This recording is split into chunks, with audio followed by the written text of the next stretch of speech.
Wait for it. Wait for it. And we're live. Hey, all you crazy sci fi and fantasy fans. It's time for your daily dose of shenanigans over here at the Blasters and Blades podcast. Just a couple of nerdy veterans and one chaos coordinator geeking out over our science fiction passions and fantastical fantasies. A place where magic is king, the sky is the limit, and space is the place. We are the podcast that puts the fun in dysfunction. So without further ado, we're going to let our guest, Miss Jodi L. Milner, introduce herself to our listeners and viewers at home. Hey everybody, this is Jodi. I'm super excited to be here today. This is going to be so much fun.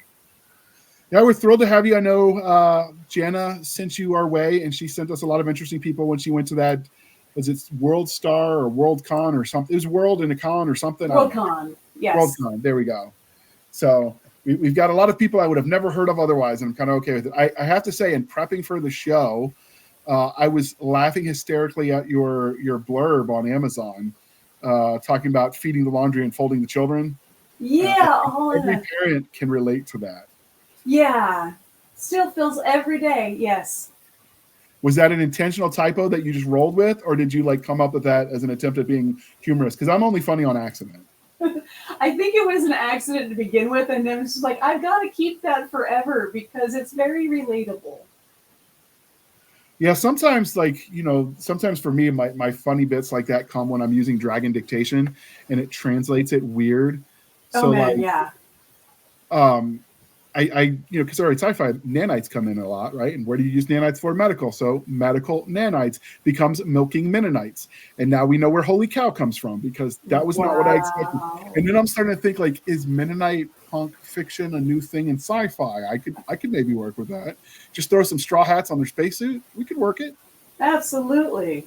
I mean, everything else gets punk after it these days, right? Sure. So yeah, I definitely get the accidental funnies.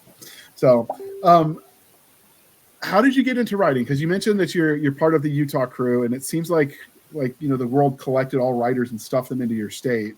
Yeah, we are a weird focal point for all things, especially fantasy. There's a lot of fantasy writers here.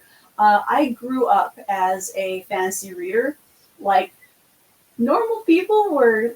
I just couldn't figure out normal people, and so I would always escape into books. And it was all these heroes and amazing stories that raised me. And then I got into the real world as an adult. I'm just I want to go back. This isn't what I signed up for. And I'd remember all these stories that I really, really loved, and I'd go and I'd pick them up again. I'm like, wait a minute. This isn't as fun as I remember it being. I swear there was this other element to it. And I'm like, oh, but what if that other element was there? And so I started gathering all these ideas and just oh, I want to make the book that's perfect for me. And maybe someone else will like it. So I started throwing all these crazy ideas together. It was right when I was in the middle of raising some very young kids. So there might have been a small midlife crisis involved in there. And probably a lot of caffeine. I remember the week I turned 30, I was just oh, if I'm going to do it, I just need to do it because I need to stop waiting for someone to give me permission to be yeah, go ahead and write that thing, you weirdo, you. And I'm just oh, I don't need someone to tell me that? Huh. And so I started writing. It took 10 years to do my first book, albeit I was making people at that time, so growing along is hard work. I get a pass. Yeah. Growing along is hard work. I know I had that same experience. I started writing as therapy through the VA. They did a writing as therapy, and they had an English professor from, I want to say it was William & Mary, but it's been a long time since that program when I got back in 2007. And I remember thinking we had to write something that was fiction. So I went with sci-fi because it was, at the time, it felt safer than fantasy because fantasy combat is very visceral because, your swords and your stabbing and your hacking and all that. And I'm like, well, plasma bullets are kind of clean until I actually did research later. And I'm like, yeah, that's not as clean as I thought it was in my head. It's all dirty, nasty nonsense. But at the time I went with sci-fi, and I remember turning it in, taking some of my experience and sort of othering it into fiction, which is the whole point of the therapy. She's like, JR, this is actually really good. You should consider publishing it. I'm like, oh, I can't be an author. I haven't lived enough life yet. She smacked me on the back of the head. She's like, JR, you've been to 2 war zones. What more do you want? And I'm like, oh. okay, so I could try this. And that's when I started writing. It's about 2015. And say, what more validation do you need? Yeah, you picture authors because you always see them like when they're late enough in their career that they're somebodies, and so you get these pictures of them like all stately and gray haired and founding father-esque, and you kind of forget that they started much younger than that. And this is just the pictures we have, that we reference. So I always picture like, oh, I'll start writing when I'm older. So it was one of those things. I definitely feel that waiting for permission, but it's a thing. It is totally a thing. If you liked reading, did you do the thing I did when you were a kid where you'd read and then when the story ended, but you didn't really want it to end, you kept the story going in your head, but you inserted yourself into it? Sometimes it depended on the story, because there were some where it's just like, oh, I need to be part of this world. And there's some where it's just like, that was a nice experience. Goodbye. Yeah. But there were some books I really fell into. In my teens, I super fell into Wheel of Time. And that was one of those crazy world building, like, this is the possibility of what world building can be. It's just like, oh my gosh, that's so cool. I met Robert Jordan while I was in college. He's an interesting fellow. He does not like it if he's doing guest speaking and you are late to the sessions, by the way. Ooh. I would not recommend that. No. He has the look down pat. I'm just going to throw that out there. He had the look. Good to know. Probably won't come up since he's not around anymore. But I mean, we have Ouija boards and fantasy authors have friends that do magic, right? We'll just get one of our friends to do a thing. And if it's not the fantasy people, the sci-fi people can clone him. Absolutely. I mean, you've got cloning, necromancy, so many options. Reincarnation. I'm sure there are more. The Phoenix effect. I don't know what you'd call that. Is that reincarnation or just coming back? Immortal, I guess. I think it's its own thing. Never really thought about it. So I think it's the same bird. Is it? Because sometimes it comes up as an egg. Well, I mean, it's okay. This is a weirdly metaphysical question. I'm going to have to consider that. So our mutual friend Jana has an actual anthology coming out about phoenixes. So now I have to actually think deeper because we're writing this series together, and I told her that I would write because she does the second drafting on this one. I told her I would write something for that anthology just because she obviously you want to make sure you get enough stories to make it go live. And so I'm trying to figure out like everything I know about phoenixes. I mean, I know that they're birds, they die, they flame, they come back, but are they coming back as the same thing, as a new thing? Is it like their version of reproduction? Is it like their next generation? I don't know. I don't know. We'd have to do a lot of DNA testing to figure that one out. All right. So somebody go get a phoenix. That's right. I'll trade you my unicorn. We'll see what we can make happen. Fetch me a phoenix. Hey, I like chicken. Like that's my favorite meat for meals. Do you think phoenixes would taste like chicken? I don't know, but I have been watching Delicious in Dungeon. It might be. Oh, I love that show. It's hilarious. I've been binge watching it for the last 2 weeks. Yeah, I did too. Like when it first came out, I binge watched it. I want another season. I don't know if we're going to get one, but I want. I don't know. Part of my writer brain is like, stop with the exposition and move on with the story, please. And the other part of me is just like, yay! Everyone's the exposition fighting. Is so well done because it's basically like a cooking show, but he's in a dungeon. Yeah, it's super clever. I get a kick out of it. And so I think they should definitely find a phoenix, and they need to tell us how to cook it and prepare it and how it tastes. So we remind people at the end of the interview to leave reviews because reviews matter. And one of the things we like to remind people is that when they get enough reviews, an author gets a free unicorn. And I, for one, want to know what a unicorn steak will taste like. So that's one of those things. Like I get the idea of like going into the fantasy world and seeing what all of it tastes like. I mean, I totally get it. Let's go hunting, bud, and we'll see what it all tastes like. Absolutely. I will throw food scenes into my books because when my husband reads my books, sometimes he's like, that sounds really good. We should make that. I'm just like, yes, achievement unlocked. I feel like I don't really get behind like the trigger warnings. I'm pretty inflappable in that respect. I don't really have I'm not easily offended. But I feel like writers that write a lot of food scenes ought to throw a trigger warning. Like if you're on a diet, skip these pages. Because like, just go to. Right, Melissa writes the food scenes, and I'm like, damn it, now I'm hungry. And that's cheese just on bread never sounded so good. Right. And I until I worked as a barista to pay for college. And until I was working, like I would have never considered combining cheese and apples, but it's delicious. And it's perfect. Yeah, so when she starts doing it, I'm like, it's like the creamy and the crunchy and the sweet. So when she starts even trail rations, because they're eating healthier trail rations than the military gave us, I'm like, oh, that actually sounds good right now. It's just not fair. Like there's some writers that just write food very well. I know. Like you do need a trigger warning going into that. Yeah, there's a really cool channel. It's called Tasting History, Oh, and this I guy, love tasting history. Max he's awesome. Miller. He used to be an Imagineer for Disney. I think that Yeah. was his job, but he quit because he's making so much money doing research and then like recreating these foods from ancient peoples. We totally picked up his cookbook. Is he good? You know, we haven't actually we've made a couple of the recipes, and they're definitely from a different time period. So Yeah. there is different taste profiles where you're like, I can appreciate that, but let's not make this again. Yeah, my favorite is this. I can't remember her name, but she's a Creole lady that does recipes and basically takes all these like European dishes and makes them like more Creole, which basically means spicier, and adding more cornbread from her perspective. But that was one of her jokes, was that the British Empire conquered the world, stole their spices, and used none of them. So like when I see some of these recipes, I'm like, this is a little bland. Like I know you don't have a lot of compare it to back then, but it kind of tastes blah. Whole different world. It is. But all right, so we always end up going there. We always somehow become the food cast for the first like 15 minutes or so.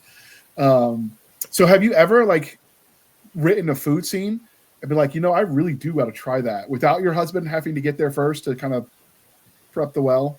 So to speak? If I see something that looks delicious, I will find ways of how to make it, just because food is love, and I love trying new things, and so I will find things to make that sound really, really good. But we do have a vegetarian in our family, so we always have to make do we make the meaty version and the not meaty version, just so everyone's happy, or do we just make it always vegetarian? Which does get old.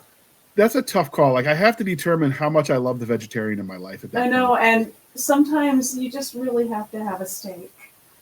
It is a requirement for growth and wellness. Really beautifully done steak, lots of butter. I mean, biology gave us canines for a reason. When we actually had this really like hardcore PETA type in my high school class, and I used to I was a troll even back in the day before we had like meme trolls online. And so I used to wear like a t-shirt that I wrote pet peeve, people for the ethical treatment of plants. They have feelings too, I used to trigger so many people with that back in the day. Oh, I'm a lot more subtle now, but I do enjoy a good steak. Yeah. Can't really get around it. As long as they're not militant though, because some of them are like, no, I won't eat it and nobody else should be able to either. Like those, okay, no, not so much. But if they're just like, this is just what I do, I'm like, okay, you do you. Sure. Those are, I'm less, reticent to accommodate at that point. Because my niece is a vegetarian, but she doesn't make a big deal of it. Nah, and mine doesn't either. He's actually a pretty good sport. Yeah. Although, that's the running joke about, somebody once told me that, vegan's a super healthy diet. And I'm like, yeah, but Oreos are vegan. And so, I mean, like, just because it's vegan doesn't mean it's necessarily good. You still have to work at getting a good diet. Regardless of where the nutrients come from. Man, now we're back to food. Okay, let's get off the food. Shame on you. I'm hungry, and I just ate dinner, and I'm hungry again. So, because this is the Blasters and Blades, we do have to ask the religion question. So, are you ready for this? I am ready. All right, Star Wars, Star Trek, or Firefly? Ooh. I'm going to have to say I've always been a Star Trek gal. Always been Star Trek. I do like Firefly. What is it about Star Trek that speaks to you? I feel that it's more like, if we're gonna go for realistic, like it feels like it could happen. It's possible. It feels within the realm of our universe. And then like I'm Team Picard all the way. Picard's cool. Yeah, I like the food replicator idea. Earl Grey hot. I mean, who hasn't ordered tea like that just because? We have the Elcar's mug that says Earl Grey hot when you put hot water in it. Nice. It's very nice. I had one for a while that when you put hot water in it, the people on the teleporter faded away, and then they. Oh, I've seen that one. That's a good one. And then when you put cold water, they went the other direction. I love it. So I got that at a nerd event. I don't remember where, but I saw that. I'm like, I have to get it. I like Star Trek okay, but there's parts of it I just can't. It's too utopian. Like this idea that society exists without money and people are just doing it to be good. I'm like, have you met people? Because that's not how people are. So that's why I liked Firefly and I liked Star Wars, because they were gritty, but also, Star Wars had space magic, so I get what you're talking about, the realism. Yeah, well, and Firefly was science. The Chinese Western in space. And part of me is just like, I kept cracking up over that. I'm like, that's almost too real, but kind of funny. Well, the Chinese part was because they were trying to get around the cussing, so to still have that effect without like just dropping the F-bomb every few seconds. So I get the reason they did it. This was before Battlestar Galactica was doing the frack instead of the F word. Mm. I don't know. Was frack in the original, or was that a reboot thing? It's got to be a reboot because I don't remember it. But yeah, don't lean on my experience there. I got a crappy memory, so it could be like, we'll let if we're wrong, they will reach out to correct us. That is how you get attention on the internet. I'm told if you just spell things wrong, they'll come out of the woodwork to correct you in the comments and tweak the algorithms. And I'm like, yeah, on the one hand, that's kind of good for the ratings, but on the other, I'm like, if they think I'm an author who can't spell, that might not be good for business. Yeah, I know. When people are trying to market to me services, they're like, I'm a book designer, I'm a trailer maker, I'm an editor, and they have misspellings in their profile. I'm just like, I'm ignoring you. Yeah, Sorry. so it's a delicate balancing act. On the one hand, you want to, sometimes you want to trigger the trolls so they'll come out of the woodwork and help you with the algorithms. And on the other, it's like, but is it worth like my reputation? I don't know. Oh, the eternal question right there. So did you like the original series, the Star Trek, the Captain Kirk? I never got into Kirk that much. It was too campy. And that one was pushing the utopian edge almost too much. Yeah. So my first season, the first one I fell in love with was TNG. And then I do have a special place in my heart for Voyager as well. Although right now we really like Lower Decks. Lower Decks requires another subscription. Like we got rid of cable and then we replaced it at twice the price, and we still have commercials. Yeah, everything in the subscription. So I don't have that channel, but I did enjoy Enterprise, where Scott Bakula from Quantum Leap guy was the captain. I really enjoyed that one. I like that one. Felt more like the transition to, where Star Trek became, but it still felt clunkier, and they did a pretty good job showing it. So things were boxier. They weren't as sleek. They weren't as compact. Well, and the new one now with Commander Pike is supposed to kind of have that same feel to it, and everyone is recommending that's got to be my next go-to. Is watching that one, Strange New Worlds, I believe. I heard there was a new one coming out, but I didn't follow up on it. Been kind of putting my nose to the grindstone and trying to get words out. So I definitely need to check that out. Because did you watch the trailer for Star Trek, the first one that was in black and white before they had the weird uniforms? Oh man, I don't know. It actually had the captain before Kirk was Pike, I believe.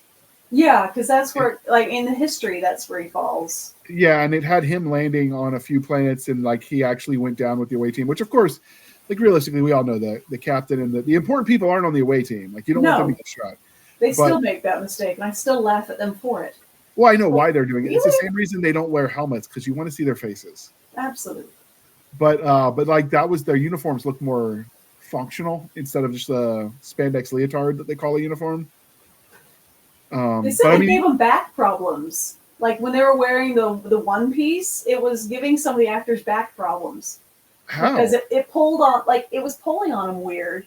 And so they said they would get weird back pain from the unitard suit. And that's why in later seasons they moved to the two-piece, because the actors really hated the one piece. Sorry, there's your factoid for today on Star Trek. Well, the other part is in the first season, or the original series, you had the girls were wearing the miniskirts. And so they realized later, like, hey, that's kind of sexist. And so to get around it, they're like, oh, anybody could have worn the miniskirts. So in the first couple episodes of The Next Generation, they show some dudes walking around wearing miniskirts in the background. And then they're like, okay, we're not doing that anymore. We made our point. We'll move on. Yeah. And then nobody wore them. It was like, everybody wear pants. Yeah, I mean, it makes more sense. Of course, Jeans. they haven't invented the seatbelt yet, but they'll get there. No, come on, inertial dampeners. Yeah, and then it fails and it gets really ugly. And every explosion makes sparks go on the bridge. How do you feel about the comedy Star Trek comedy series that was sometimes known as Galaxy Quest? Oh man, it's still the best sci-fi movie known to man. Like it is perfection. I love Galaxy Quest. I wish they had done a part 2. That was I know they could have, but also they could have really, really screwed it up because Galaxy Quest was an accident to begin with. Really? There's a whole long story about that, which is something we should probably save for a different episode. We've done a review of the episode. That never came up. I don't think No, I've ever heard this. No. There was different production companies that were involved with different types of filming. You got your A filming, your B filming. And one of them thought that it was supposed to be a lot grittier than it was supposed to be. And so a lot of the stuff that happened and a lot of the filming that happened came across a little darker. And so you had this really like sudden tone shifts back and forth. And for some reason it made more magic that way. But, and then their director, they had a director that left. They had a different vision, and it was the guy from Ghostbusters, Eon. Okay. I want to say he was involved in the project originally. Sorry, there's a documentary on it. I'm gonna have to check that out. I'm curious now because I've actually before I knew Galaxy's Quest was a thing because I found it after it was out because. I always had a joke is the alien planets come to Earth looking for like a space navy because if you look at our online media, you've got the Star Trek fan clubs, the David Weber fan clubs, the Halo, the Star Wars. Insert every random fandom has online groups that they call themselves spacers or sailors or whatever, because as a fandom type thing. And I could see the joke was the aliens thought it was real and started randomly kidnapping a bunch of nerds. And then I'm like, I was telling my friend that he goes, "You just described Galaxy Quest." I'm like, "What is this Galaxy Quest?" And so I sat down and watched it a couple years ago. I'm like, "Crap, they beat me to it." But well, of course, not quite the same. But I like the idea, like that they think it's real. Oh man, it's so perfect. I mean, could you imagine if aliens thought the stuff we beamed into the sky was real? Like, I mean, we sent like some of the nude statues. I'm like, are they sending us like inappropriate material? What's going on here? Like. I don't know. There's humor waiting to happen in that. So I completely agree. Because we are polytheistic here at the Blasters and Blades podcast, Game of Thrones, The Wheel of Time, or Chronicles of Narnia. Ooh, are we talking books or the shows? Dealer's choice. Dealer's choice. Okay. So always like I'm going to be a lifelong fan of Wheel of Time. The books preferred to the show because the show took some liberties I know a lot of people aren't really crazy about, although the costuming on the show, oh my gosh, so glorious. So I'm kind of a Wheel of Time girl through and through. Game of Thrones, they did dirty.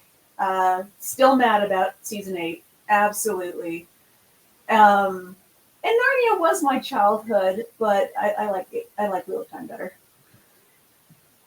So my problem with Wheel of Time isn't I've never read the books, so I can't judge it against that. I mean, it was okay.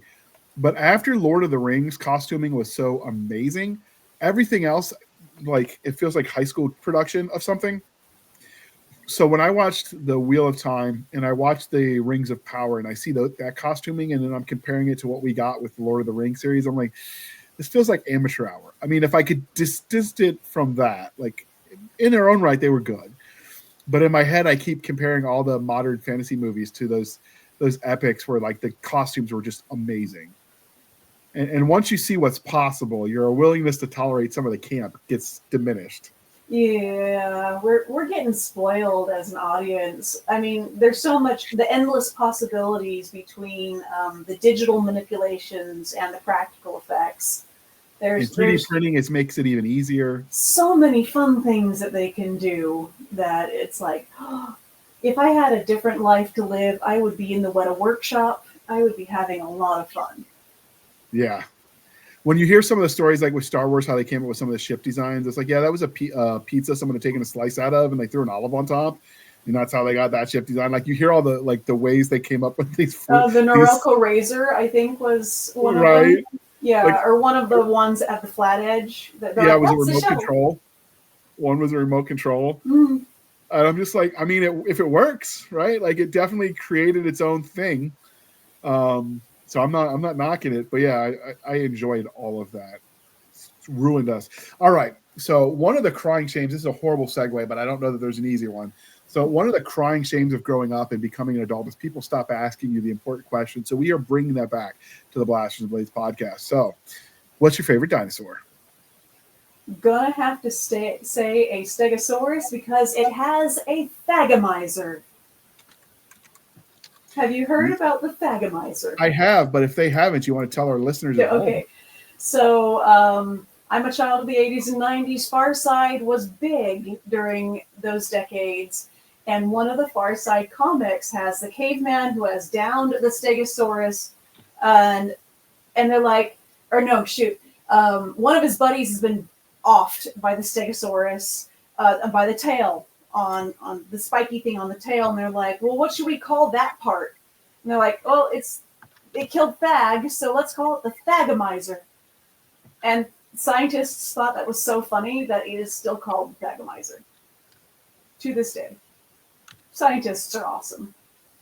Absolutely. There's a couple of them I watch. I want to say one of them is Professor Emily. She's a physicist out of England who's like does all kinds of cool reporting on the James Webb Telescope. Mm-hmm. There's a couple of them I watched. Like PBS actually, like used to be PBS had a bunch of boring shows, but if you go to their actual like YouTube channel, they have a lot of really cool space stuff. Like if you're interested in science behind it. Well, PBS originally had the original Nova was on PBS. Like they loved space science since space science was cool. I don't remember we got PBS when I was a kid. Like it was kind of hit or miss in your location if you got that channel. So it wasn't something I ever really watched. But then, all I remembered of PBS was you get the raise money-a-thons. Oh, yeah. That's all I really remembered of it until like I was looking around YouTube for research and I'm like, this is kind of cool. So if you like sci-fi, then have you discovered the Dust YouTube channel? The Dust YouTube channel? I don't think I have. So Dust is the name of it. And it is basically like most of it's proof of concept kind of thing, but it's all short films, like under 20 minutes. And they're all sci-fi and fantasy, amazing acting, amazing props, just DUST all caps. They even got one. You've seen me writing this down. Yeah, absolutely. They had one where they had the actress who played Sarah O'Connor come on to do a post-apoc world short.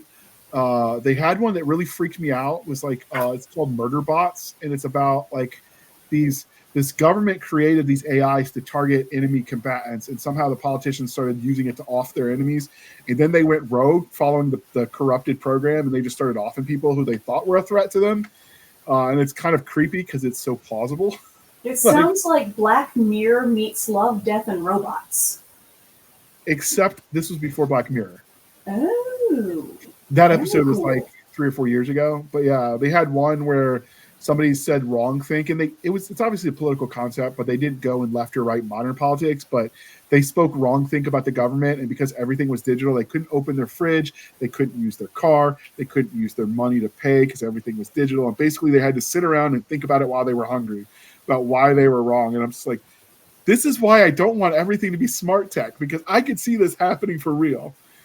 And you saw an episode kind of about that if you watched, what was it, the Orville. Yeah, we love the Orville. Yeah, that was some when they went to Paramount where you had to have the subscription, I didn't watch the follow-on seasons, but season 1 was amazing. And so they did a really good job with it. So looking forward to if they put out another season. I'd like it. I just, like I said, I don't know. Like I said, I just can only have so many subscription services. I'm already paying, was it HBO and Netflix and Prime, and it gets to be a bit much after a while. It adds up. It really adds up. So, okay, so the Thagomizer, that is one of my favorite too, but it's also because it was on like the Land of Before Time. Mhm. As kids, we got to see that rolling around. So, all right. So since we got a little bit of time, what is your favorite zoo animal? My favorite zoo animal. So this isn't technically a zoo animal, but you might find it in a zoo. I really like hedgehogs. Is it because of Sonic? No, it's really not because of Sonic. They're really feisty for being tiny porcupines. Like they've just got a lot of attitude and they're adorable. I have a stuffed hedgehog here on my desk. Oh, that is awesome. And Did, he's did the you make it softest thing ever. Did you make it yourself? No.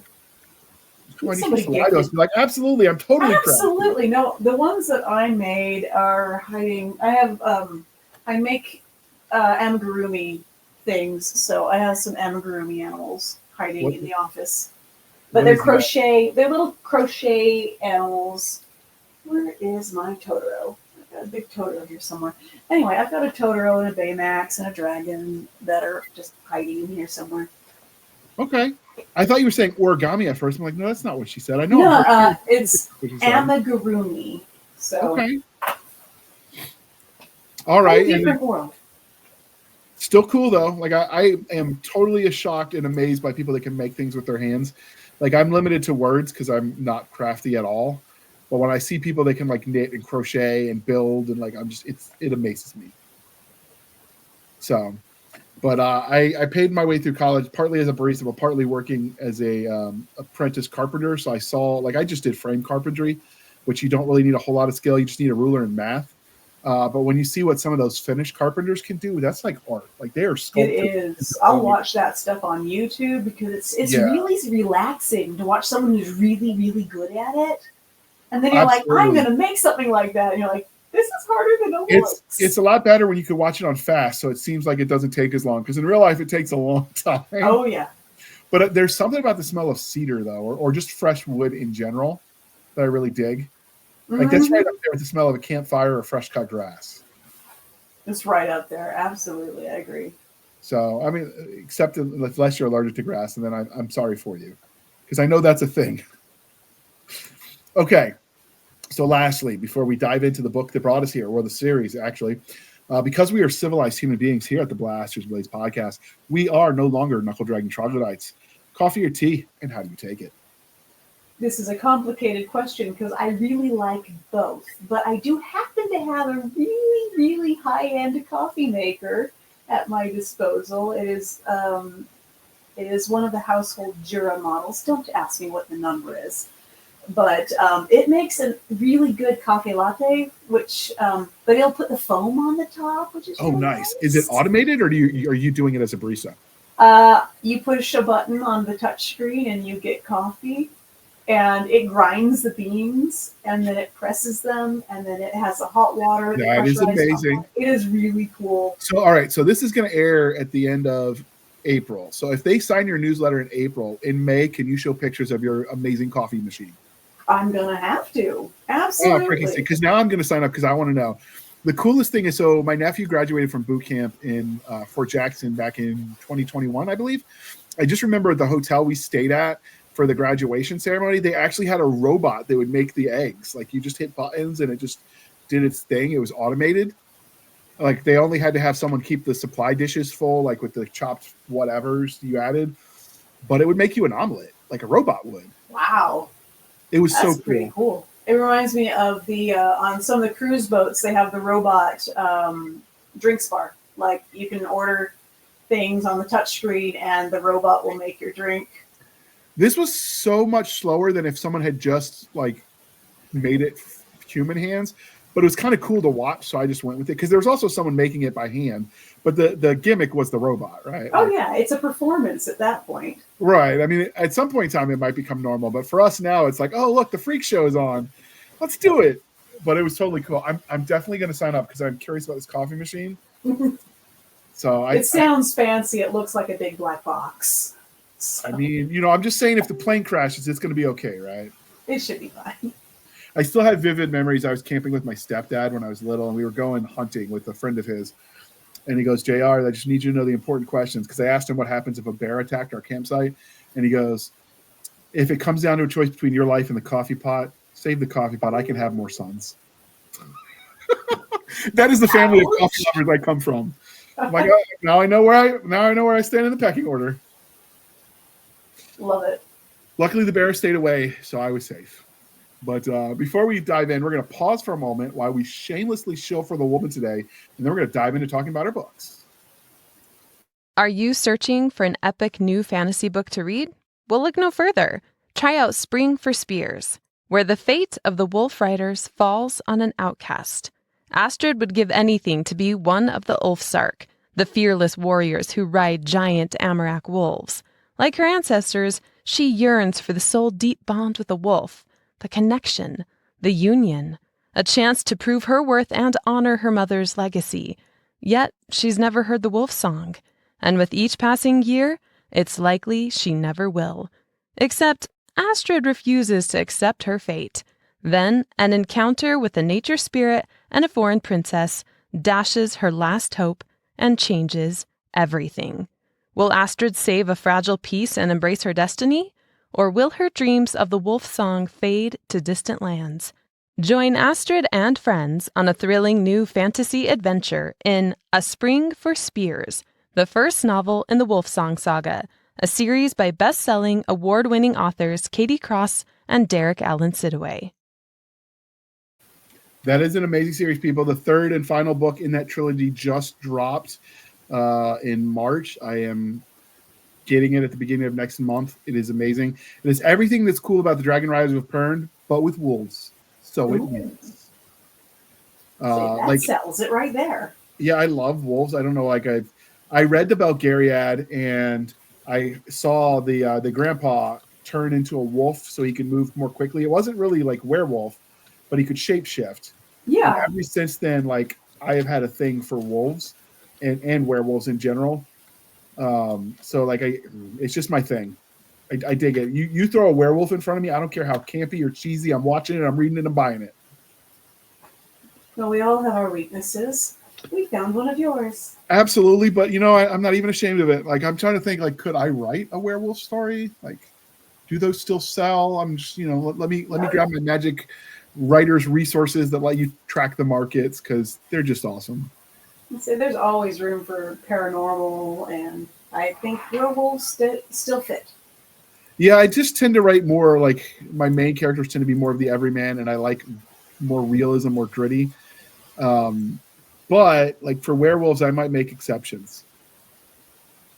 So it's on my future me problem list. So instead, we're going to talk about the trilogy that brought us here. So first off, the first book is called Stonebearer's Betrayal, but it's the Shadow Barrier trilogy. Yes. So first off, what would you call the rating? Like, if you're talking to parents who say, "Is this appropriate for my kid?" What would you rate it? So it's a solid PG-13. There's minimal offensive language. There's minimal intimacy in it. Like, kissing is as far as it goes on the spicy scale. There is a lot of action and realistic action violence, fantasy appropriate violence in there. But I really like action-oriented stories that have a lot of adventure and thriller kind of elements going on in them. So, yeah, there's a lot of that. Yeah, I judge my action scenes by what I jokingly call the Barbie test, if they pass. So, like, if you can take the action figures and act it out, great.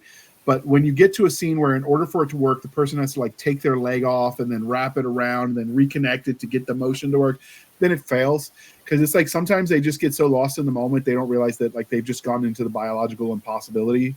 Like, the human body just doesn't bend that way. Yeah, for sure. I do have a martial arts background. Back in the day, I was a Kempo karate student. I don't know what that is, but okay. It's got a interesting history, but I love the discipline of the martial arts. I love the focus required and the practice required. And so those elements will show up in the series as well, because clearly, if I like it, it's got to be in there. Absolutely. It's good stuff. I was at the era of the Army where we taught people the Army chop, which is what they still taught back in World War II, and they taught it in the late 90s when I was going through boot camp, which is basically our drill sergeant told us it was just enough to get our butts kicked if we actually tried to use it against anybody, but it was kind of required training.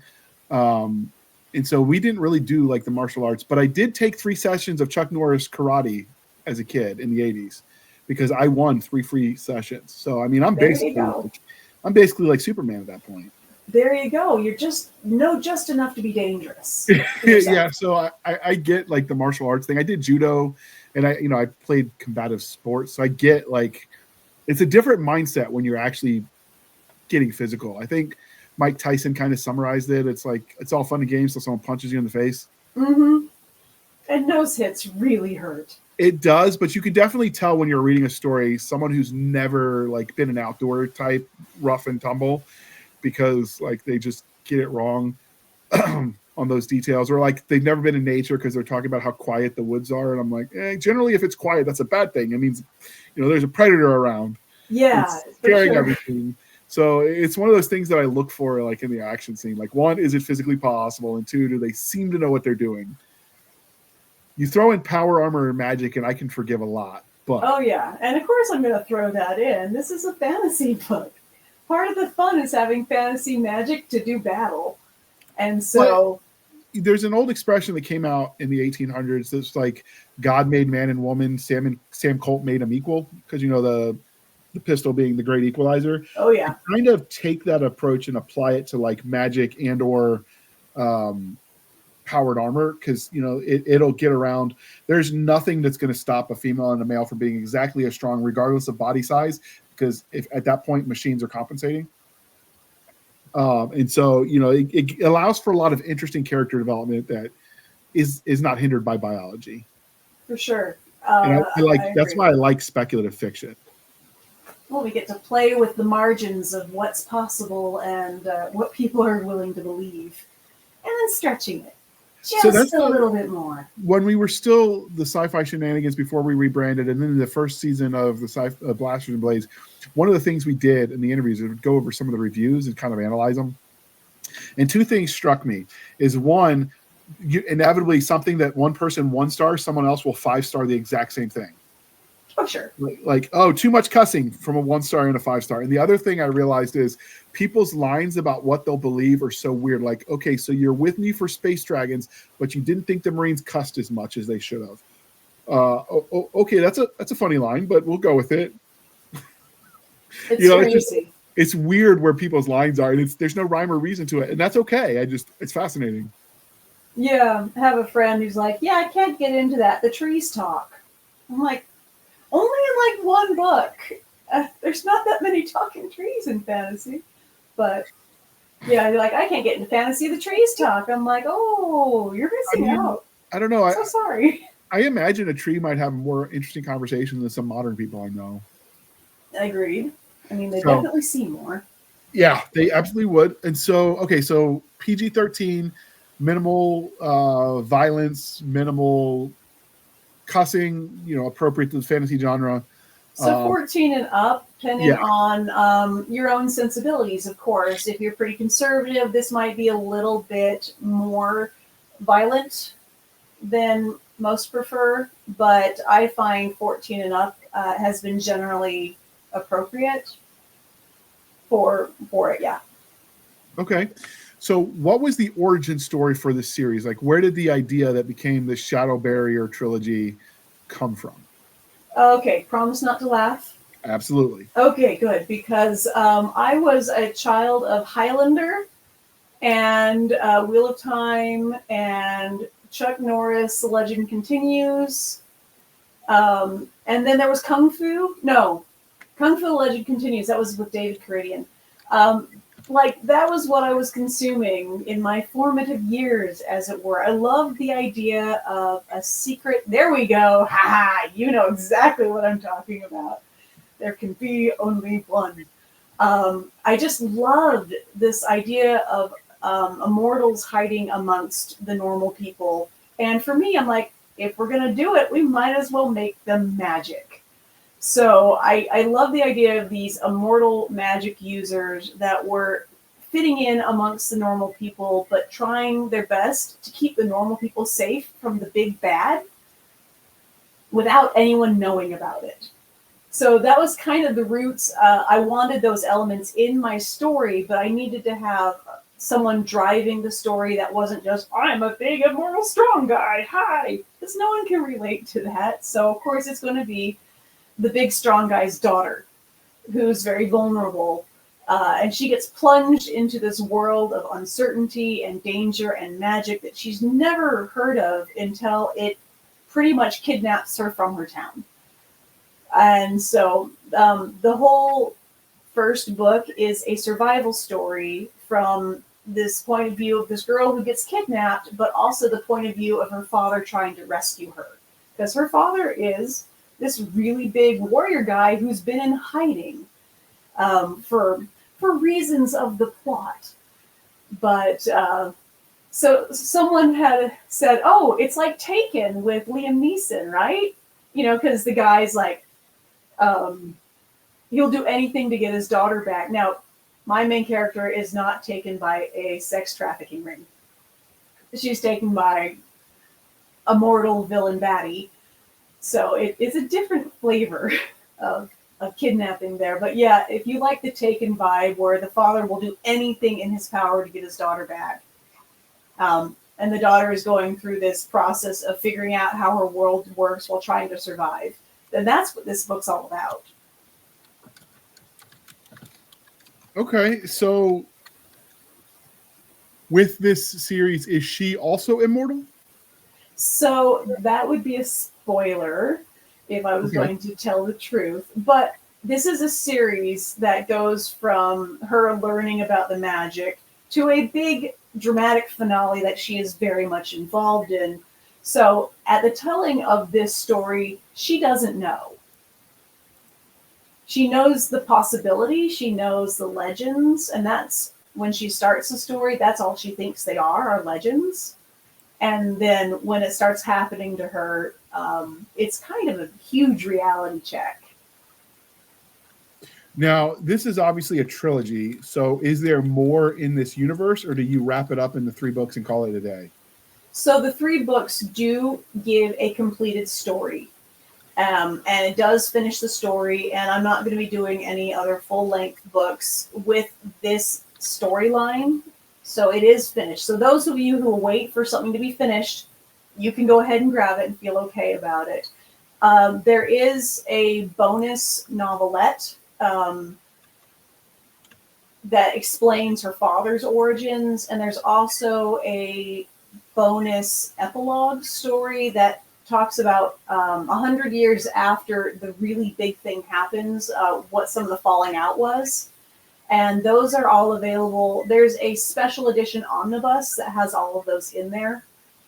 That's the only place you can find the complete with the bonus edition. Do you need the bonus stories? Not really. They're just fun. They were fun for me to do. So I made them. Is this available in audiobooks for those that read with their ears? So the first book is available in audiobook. I'm still working to get the rest of the series into audiobook. There was some complications with the original publisher of the first book, which threw a wrench in a few different plans.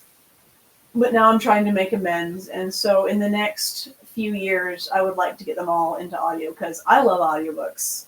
I think it's a really nice way of consuming fiction and nonfiction. Like, I love them. So absolutely, I do all of mine that way because I can only stare at a screen for so long. So I try to use those hours on a screen time for my own books, which means if I want to read, and I do, it's all audio. And I'm just not at the point where I can tolerate the AI robot-y voice that you get if you let the Kindle read to you. Yeah, I can't do it yet. You do it. I still can't do it. It's like listening to chalkboards being scratched. Yeah, I need a nice narrator, and I'm putting my very first product into audiobook that I've narrated, and that's actually going to be coming out it's going to be coming out around March 20th-ish. It's just a short story project, but I'm learning how to do audiobooks with doing my own narration. which some people are like, you're crazy, don't do that. And the other part of me is just like, but I love figuring things out. And I think that's something I could figure out. So. Yeah, I don't know that I have the voice for it, and I'm also hard of hearing, so that means I sometimes pronounce words wrong. Who knew being around all those explosions was bad for your ears? Yeah, they should have a warning on those. They probably did, but I was 18, and like the idea of blowing stuff up just sounded super cool. And here I wear hearing protection when I mow the lawn. Wait, people do that? It's a thing, I'm told. Wow, I never even occurred to me to do that. It's the long periods of somewhat loud noise is just not good for the ears, I'm told. So Interesting. You learn something new every day. We're not there doctors here. We don't even protect your play one on ears. TV, but protect your ears. Okay, so what can you tell us about the dad without, obviously this is with a spoiler-free zone. Like we don't want you to give any spoilers. So you mentioned the young girl is kidnapped. She's kind of growing up thinking she's just a normal, villager. And then finds out she's potentially more. Obviously, that's not really a spoiler. That's in the description of book 1. Yeah. What can you tell us about her in a more broad sense, and then her dad? So, in a broader sense, she has been raised by a woman who is the top healer in their village. And so her entire life has been learning about how to help people, how to heal people, herb craft, physiology. Like her background is becoming a healer. She wants to be a healer. And so as she goes more into this magical world, part of the things that she learns is how magic can be used to heal. And that becomes really important in the storyline because there's a huge part of the world that is broken. And that's how the monsters are coming in, because there are these monsters that in the real world only appear as shadows. And if they bite you, they like, the best way of describing it is they drain your life force away. Like, they're not going to consume you. They're not going to wound you to the point that you bleed out and die. But if they bite you, their venom will slowly pull your life force away and kill you. And so it's kind of this really terrifying monster. And that's what these magic users, the stone bearers, that's one of their big things, is try to keep these monsters from getting to the normal people. And so with the monsters are coming from the other side of the shadow barrier, thus the name, the Shadow Barrier Trilogy. The whole reason that the whole story happens is that there's this thing called the shadow barrier that is separating two different dimensions of the same world.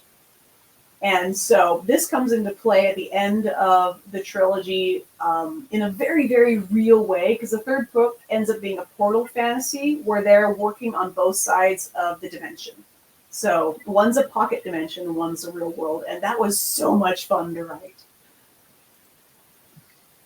Okay. So is it almost like, was it a Lish from L-I-C-H-E, Lish? I don't know how you pronounce that. Like from like the gaming that kind of does the spirit, like the, I don't know, the damage to your levels almost vibe going on?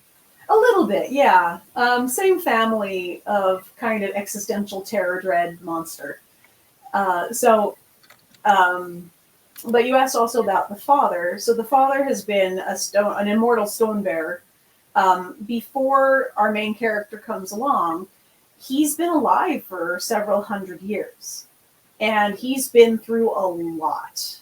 And so the reason he's hiding up in this tiny village in the middle of nowhere to raise his daughter is to get away from all of this drama and this danger and this intensity of life that he had to live until that point.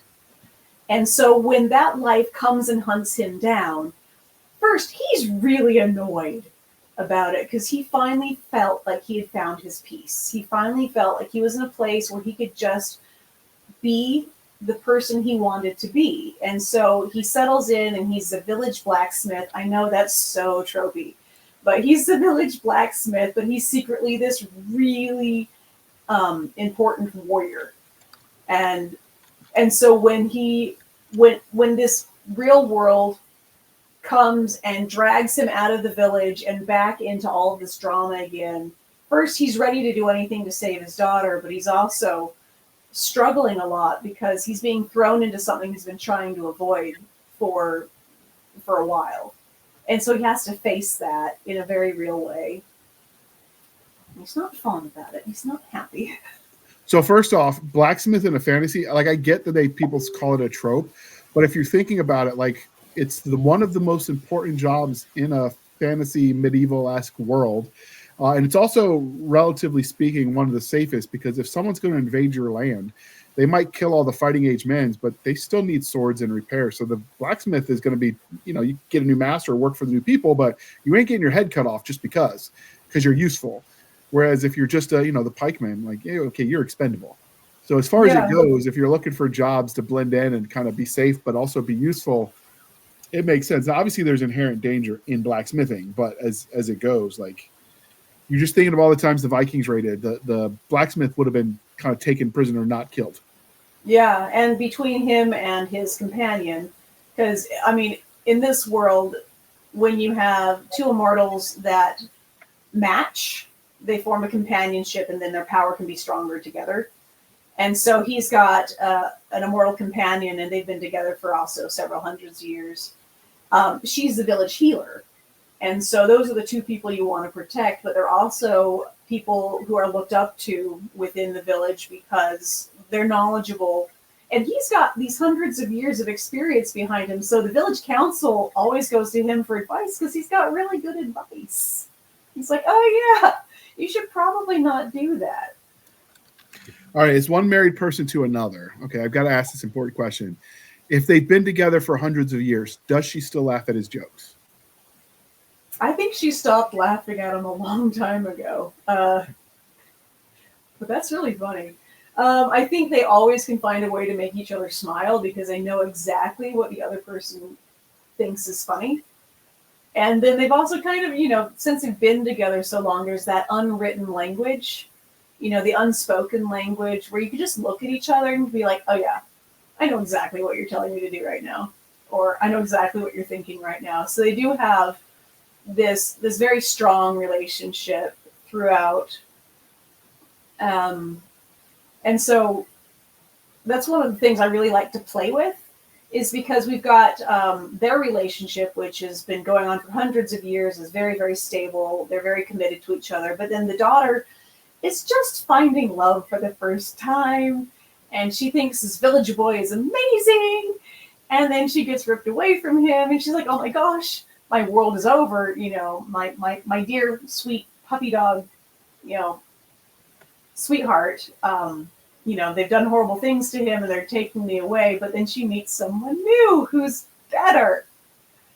So there's a little conflict of interest. Like a bad habit. No, I mean, so he's in her thoughts, but at the same time, she realized that there's more to life than than falling for the first person you ever loved. Like there's more to learn. So she's was it Belle? There's more than this provincial life vibe going on. Maybe just a little bit, yeah. Because she's this sheltered little village girl. I mean, she's educated, she can read, but she's never left the confines of the valley. And so when she has to go into the world, one of the things that happens is she sees the sea for the first time, and she's like, "Wow, I can't imagine that I've lived my entire life and never thought that I wanted to see this. And now I do. And now I want to see the rest." So she starts getting the spirit of adventure a little bit. I mean, all while she's being kidnapped and horrible things are happening. But so first off, I'm surprised that you didn't fall into the trope of fridging the parents for YA, because it seems to be you always just get rid of them by killing them. They do stick around for a while. I can't say more because spoilers. But well, I mean, we already know what's going to happen. There could be only one. I did not lean into that trope just because in Highlander that was always a bit campy. I mean, that was their plot device because Highlander. Okay, Henry Cavill is doing Highlander, and I can't tell you how much I'm squeeing about that.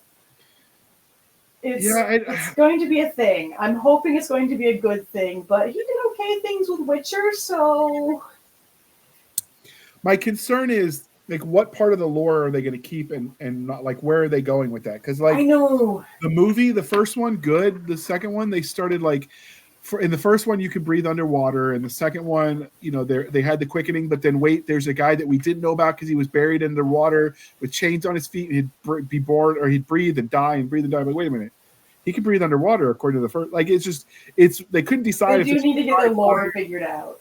Yeah, they need to get the lore figured out and stick with it. And then of course it creates the cardinal sin of all sword fighters, is the behind the back draw thing they do. They do, and I mean even with Witcher, like actual sword people are like, you do know that that's really, really hard to do. Nigh on impossible unless you're like boosting it up with your other hand and then tilting it. The reason that you see it in fantasy is because there are people that carried that way, but generally speaking, you were carrying that way as secondary weapons. You would still have weapons on you to defend yourself. That would just be ones you didn't need access to, kind of like you carry a rucksack, right? Like, you know, you don't necessarily need to get into it right away. And they don't understand the difference when you're doing wilderness craft, I guess, that there's tiers of stuff about how quickly you need to access, right? Like, you know, yeah. And that's what trips people up. And then, you know, you can tell we're a society that's gotten away from our roots in nature because we just don't know these things anymore. So what can you tell us about the big bad without spoilers? The big bad.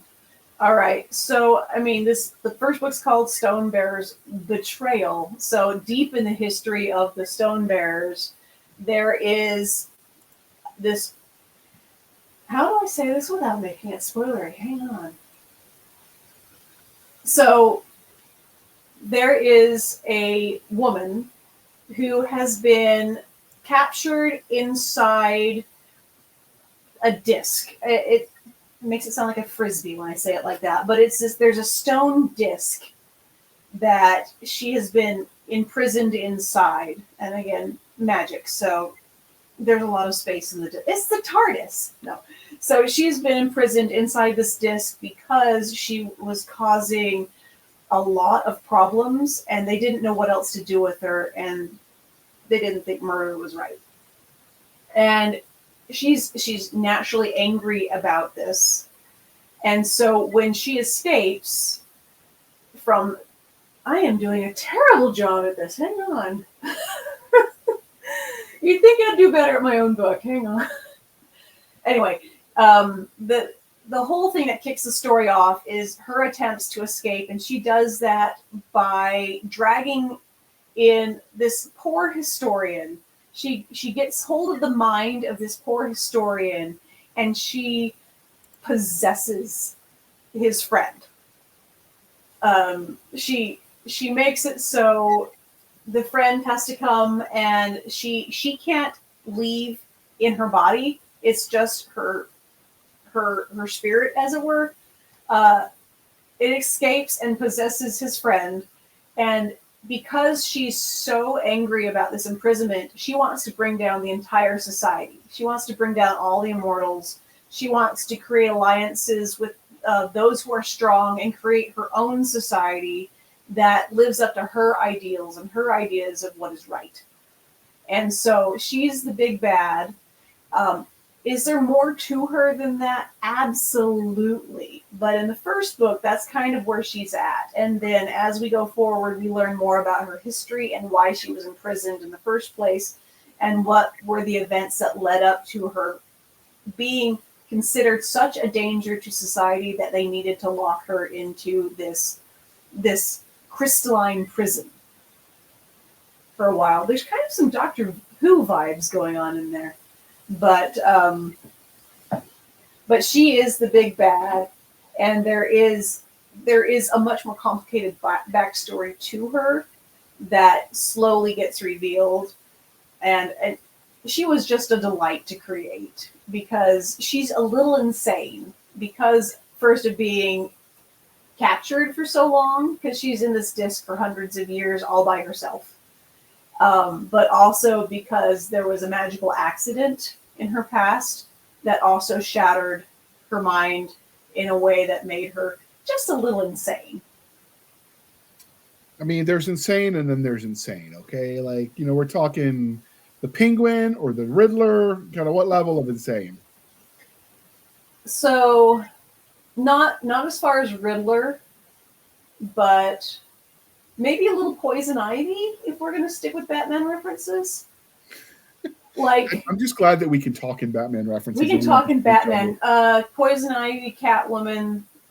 She definitely sees herself as bait. Like she knows she has power over people because of her specific kinds of magic. She can use compulsion on people. She can make people believe what she wants them to believe and make them do what she wants them to do. It's super sketchy because even amongst the mortal society, they're like, that's forbidden. That's really, really wrong. And she's like, I have no problem doing that. And so they have a lot of reasons to be like, she's got to be stopped. And she's convincing all these strong immortals to side with her, but she's doing it through compulsion. I don't know. This is why I could never be a Jedi, because I totally, abused that. I'm like, this is not the plate you want me to pay for. Like, I'd never pay for anything again. Never get a speeding ticket. I'd just be, living my best life. So I definitely get where that could be misused as a supervillain power. All right. So without spoilers, because, we're dancing close to the line where answering more to satisfy our curiosity is going to do that. Is there anything you feel like we haven't talked about that isn't a spoiler that you want to tell us about this series before we wrap it up? Ooh, let's see.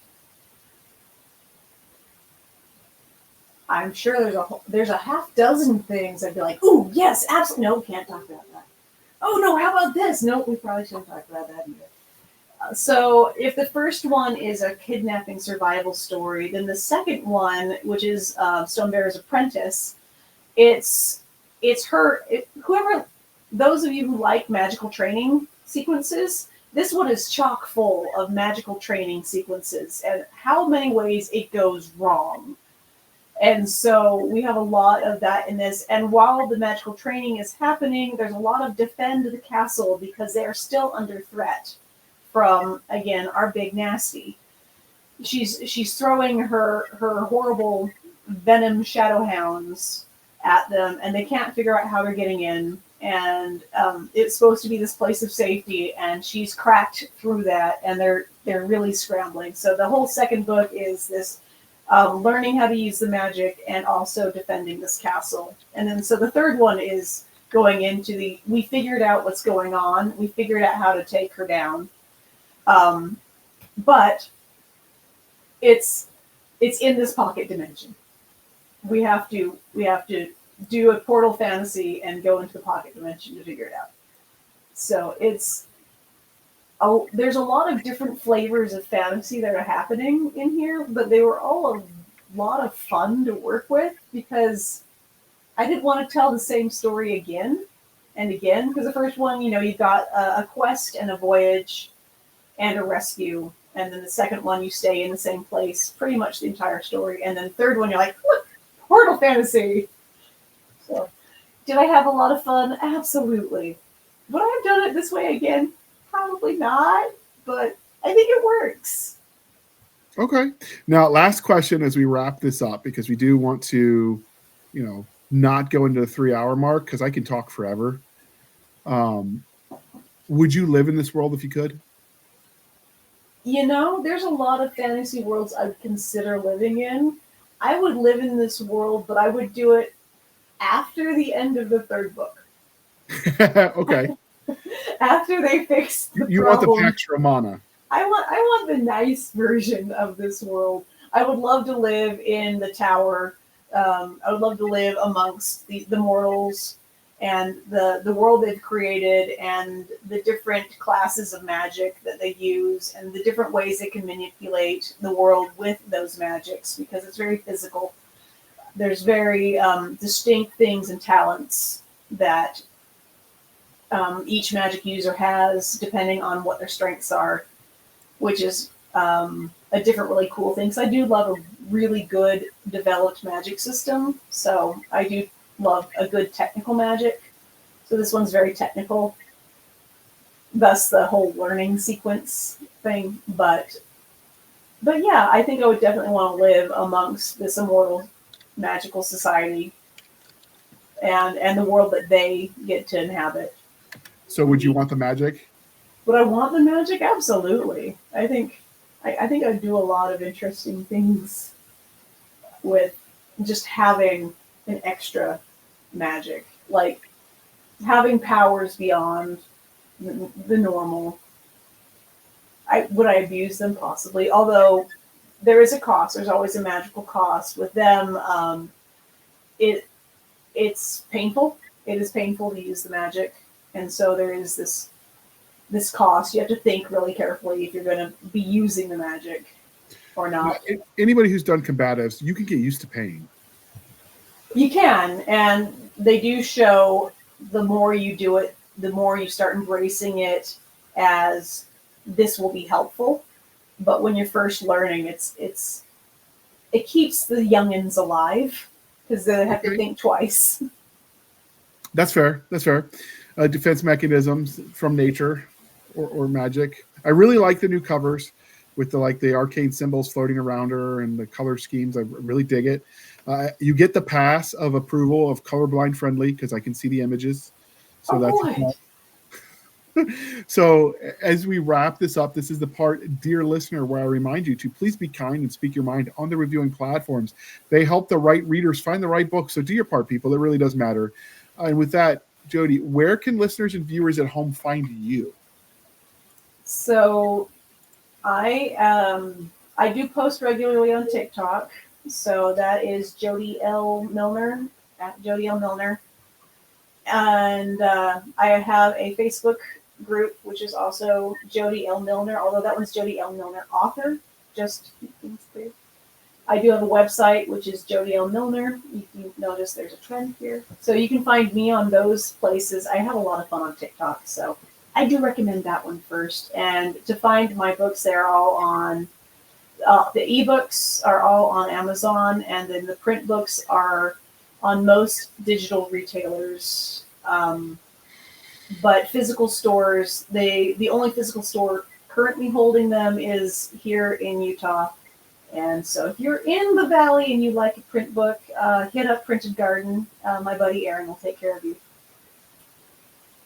Okay. I will get with you after the show, and I will get a link to their website, and we can throw that up there because I bet they also do online sales if you wanted maybe a signed copy.